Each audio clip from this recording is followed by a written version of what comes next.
tradición y costumbre milenaria. Ahora, con el encanto y la voz de Mayumi Quispe, mi cariñosita.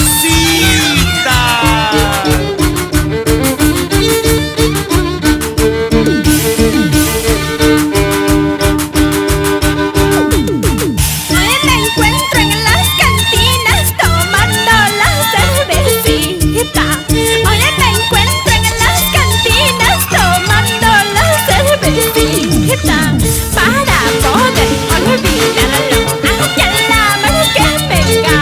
No, para poder olvidarlo, aunque la vez que venga. No.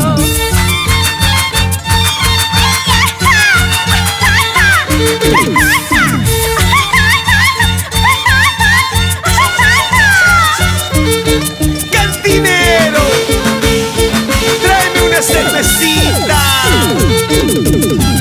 Una cervecita, otra cervecita. Muchas cervecitas más, pensando que tomando la cervecita olvidaría, pensando que tomando la cervecita olvidaría al ingrato Juan Marquino, pero no puedo olvidarlo, al ingrato Juan Caíno, pero no puedo olvidarlo. Tomando, bebiendo esta cervecita. Una, dos, tres, cuatro cacas. No puedo olvidarte. Cada vez más te recuerdo. Vamos, Walter Quispe Urbina, en Santo Tomás, Cusco. Cuando estoy más borrachita, más y más me acuerdo de ti.